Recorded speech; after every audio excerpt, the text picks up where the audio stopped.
die, die, die, die, die, die, die, die, die, die. 50, die, die, die, die, die, die, die, die, die, die. 60, die, die, die, die, die, die, die, die, die, die. 70, die, die, die, die, die, die, die, die, die, die. 80, die, die, die, die, die, die, die, die, die, die. 90, die, die, die, die, die, die. And wake up with all that lovely death force. Oh, that's good. So we had 41 and 96, so that gives us over 100. And of course, my mother was Prussian, and the Prussians were persecuted by the Poles, which started World War II. So you can see it's in the blood that I hate Poles. And of course, it's obvious why I hate MI5, and it's pretty obvious why I hate the British. So you can see how much fun it's all getting. So now it's back to our target. There we go. Nice place to wake up behind it. So, bilocating, and then just shoving all that in this targeted individual's midsection. Die. And you don't need to say it all those times, and release, because cause of death for all the others was yours truly, and there's only one there, so you don't have to say it 96 plus 41 times, which would be quite boring, and you simply wake up again. Done. So that is the macrocosmic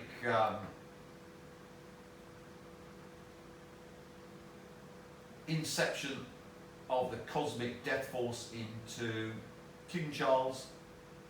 So I would say that his prognosis for his dreadful cancer is going to be terminal.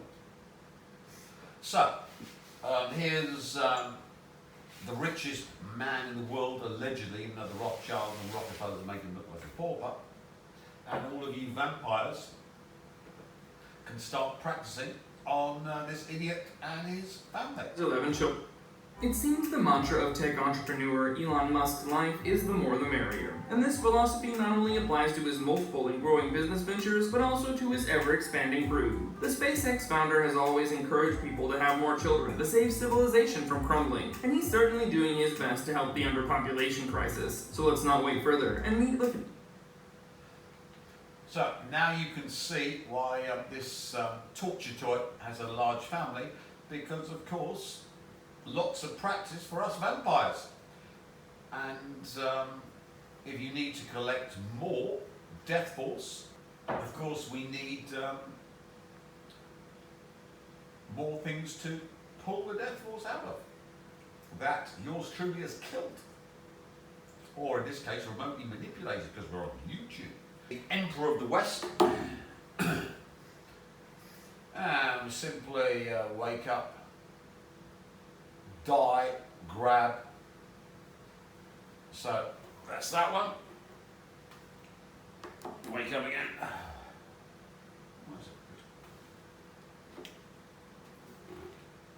So there's Serena Rothschild, the wife of the Emperor of the West, Jacob Rothschild. Both of them dead as dodos. So we simply wake up in one of the pictures.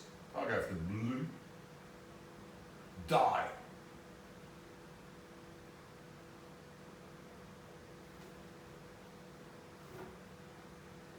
Yeah, die.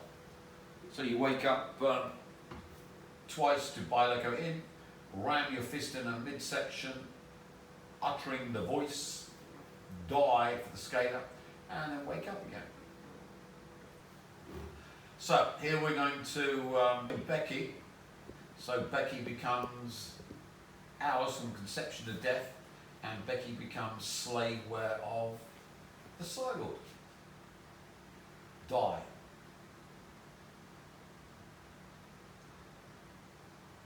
And remember, she's an offspring of Anton LaVey, a Jew, and Zena LaVey, who's half Jewish or Jewish, depending on whether mummy is a Jewess or not.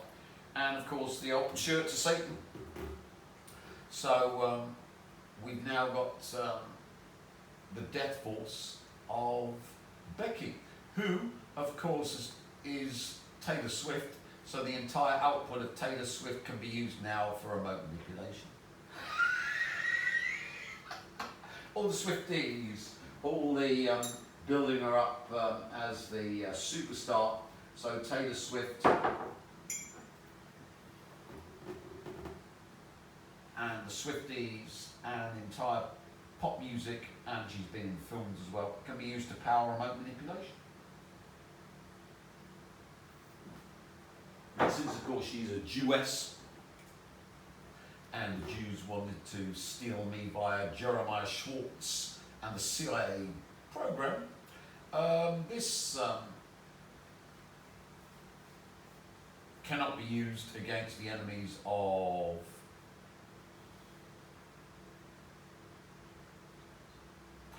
the Rothschild Jewish Empire, or Tim's friends. Is it Tim? So, we can now use her death on targets. Right, so now we're going to take the entire output of the royal family, past, present, future, for remote manipulation. So here's another target that was taken out by yours truly. Wake up twice, die. There we are. It wasn't a huge amount from that sound. So, next one. Let's go to the Catholic Church. So we have the entire Catholic Church and the Catholics, past, present, and future, powering our remote manipulation.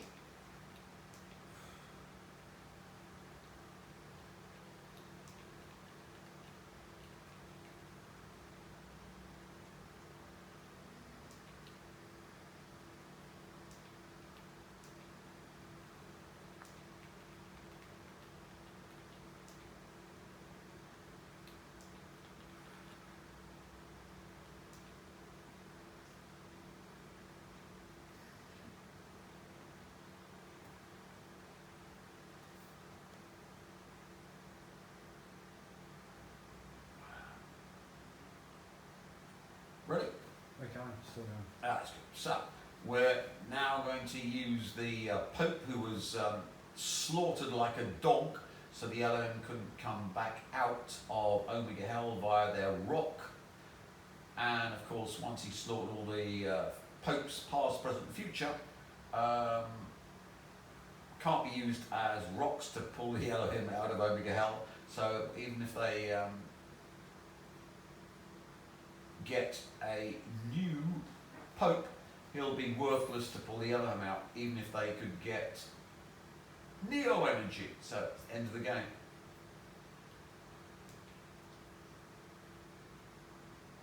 During his general audience, Pope Francis greeted the Ecumenical Patriarch of Constantinople on the feast day of St. Andrew, the patron saint of the Orthodox Church. In fact, a Vatican delegate... Right, so wake up there. Die. Wow, huge amount from the Catholics. Thank you very much, Catholics. Repeat after me, cameraman.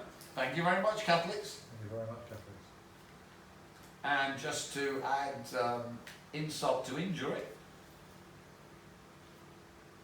To become a pope, U.S. President Donald Trump on Saturday posted an AI-generated image of himself dressed in papal attire. The now viral picture, which was also shared by the White House on X, was posted by Trump on his Truth Social page. He can be seen sitting on the coronation chair. While some social media users found the post funny, others were disappointed. A section of users felt that the post was disrespectful and accused Mr. Trump of mocking the death of Pope Francis. A user commented, "So is mockery of religion okay when Trump doesn't?" Another wrote, "Only those who worship the Pope are offended. Worshipping the Pope is blasphemy." Donald Trump posting this picture is no different than any other costume. What's your opinion on this comment below?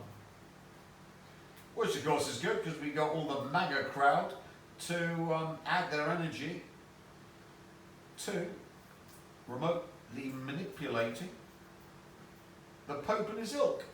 And he of course was a pedo snuff merchant that aided in the torture and murder of anyone the Argentinian junta run by the American filth didn't like. So I totally concur with Trump taking the urine out of the pedo Pope. Now we go to the burning of the Rothschild. Deadly house fire in the Hollywood Hills, and tonight we're learning about the man with a very famous last name who lived and died there. Eyewitness News reporter Jory Rand live in the Hollywood Hills with the breaking new details tonight. Jory. Mark, firefighters had a difficult time accessing this home because it's set so far back off the road, and it's at the top of a very steep hill with a very thin stairwell leading up there. Once they did access the home, they made the tragic discovery inside, and it turns out the man who lived there might have been a billionaire. So we got a picture of William Rothschild, died. And this is the one that died in house fire and was a billionaire. And there wasn't a billionaire, it was just a simple little Jew boy, because all Jews are billionaires and have massive car collections. So we collected that one. We talked about this at length, so I won't go into it massively.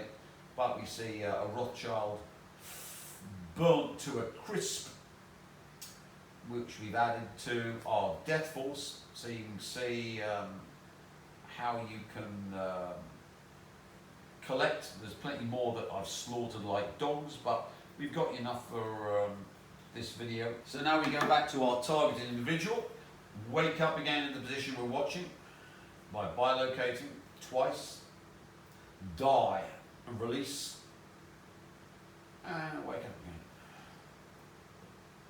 So as you can see, it's a very simple technique, but it is Techno-Necromantic remote manipulation, which allows you to continually target the victim until they are remotely manipulated into Lucifer's Omega Hell, because the only good targeted individual is a screaming damned target in Lucifer's Omega Hell. So, one could say I'm not a Luciferian, but all Luciferians power yours truly. So, it's a zero-sum game. What happens when you, like myself, have it as your profession to remotely manipulate all of your targets? And since I'm 5-dimensional, my entire list of targets, which is enormous, plus all the alien film, have been remotely manipulated by me. So if you're giving away death to all your targets,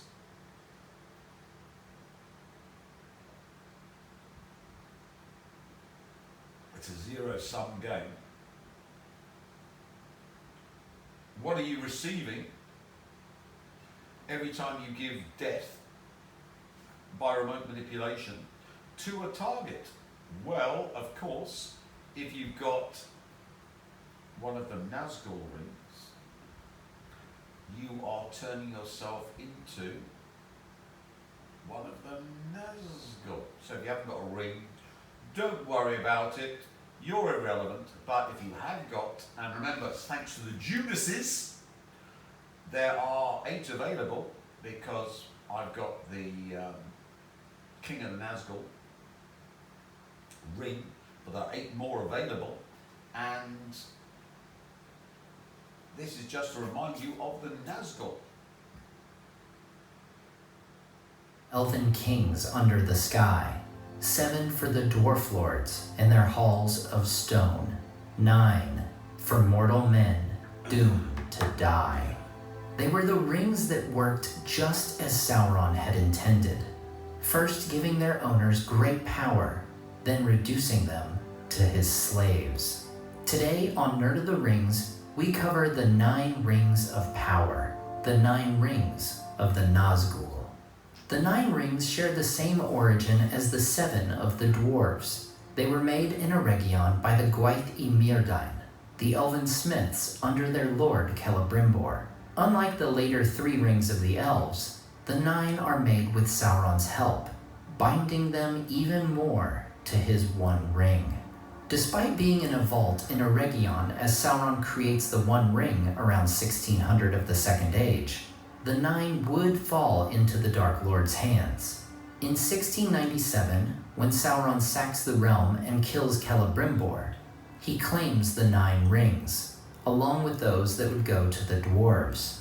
Sometime in the next 500 years, presumably after 1701 when he is driven out of Eriador, Sauron would give these 9 rings to great men in Middle-earth, tempted by his power. We know that 3 of the 9 men were lords of Numenor. For one other, we are given an actual name, Khamul, the Easterling. Where the other 5 came from, we can only guess. We are told the Rings of Power gave their wearers powerful magical abilities, and the ability to influence people's will. For these men, it gave to them very long life, and in their day they would become mighty kings, sorcerers, and warriors. However, the cost of trusting Sauron would come due. Over time, they begin to see things of the unseen, the world where both good and evil spiritual beings existed, whether they appeared in the physical world or not. Their bodily forms fade until they become wraiths entirely, living within the unseen world, slaves under the domination of Sauron's One Ring. In 2251 of the Second Age, as Numenor becomes divided between 2 opposing factions, these 9 men first appear in Middle-earth as the Nazgul, the black speech word for ring wraiths. While we know the Nazgul would first appear in 2251, we know not where or what they did. In fact, their deeds during the Dark Years, Sauron's time in Numenor, and the War of the Last Alliance are entirely unknown. What we do know is that when Sauron is defeated in 3441 by the Last Alliance, the 9 fade into the shadows for over 1,000 years. Now I go more in depth into the ring wraiths and their actions in 2 previous videos, so we'll primarily stick to the actions involving their rings here. But check out those videos if you're interested in their travels and the Angmar Wars of the Witch King. Speaking of Angmar, it is around 1300 of the Third Age when Sauron's presence in Dol Guldur brings about evil things in the Misty Mountains. It is also during this time that the Nazgul reappear in Middle-earth, and their leader gathers evil men to him in the north. So, when you have the Rings of Power, which were built for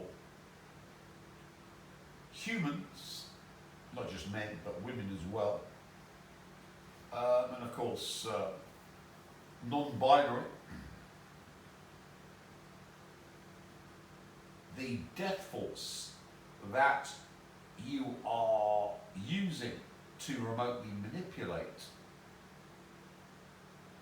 inevitably erases your death spot. And after a certain point, you've got here a very powerful, not only psychotronic generator to boost power, but it links you to a change, a development of your being which is unavailable without the ring.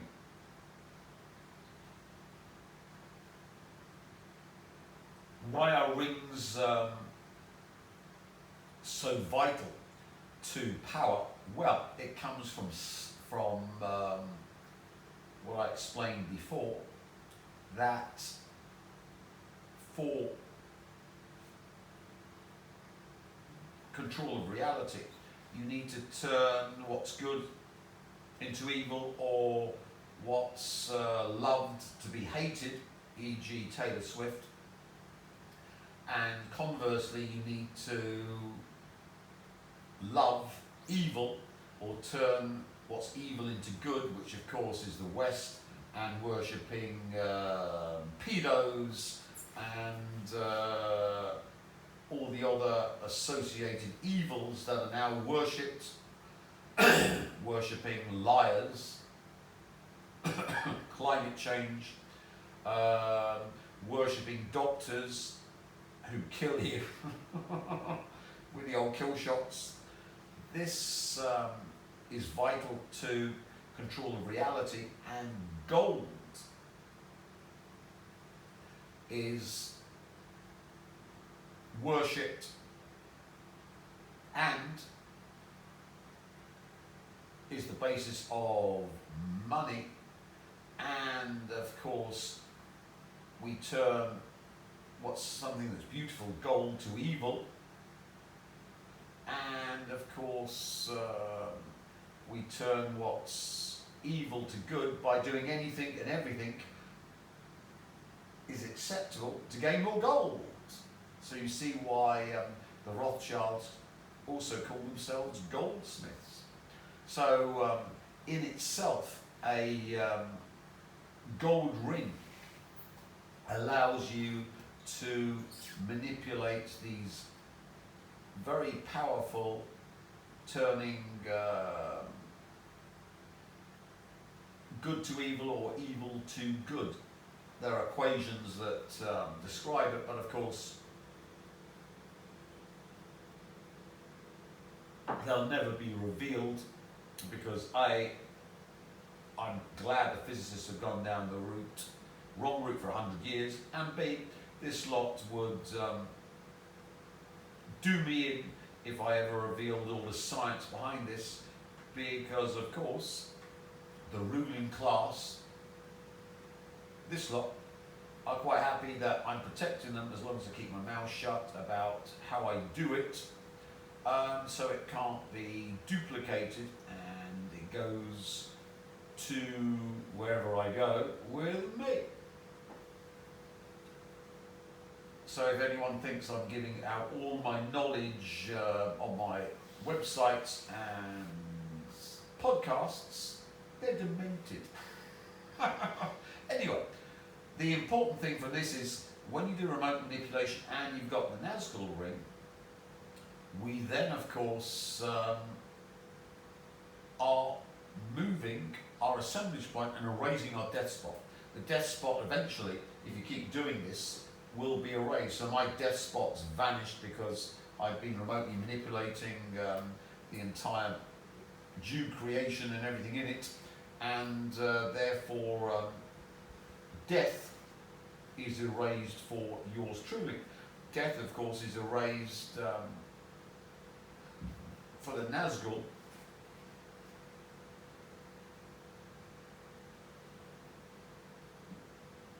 Apart from being killed by the woman, who of course was a Nagul woman. But the Nagul woman who wanted to destroy me, Taylor Swift, by all fire.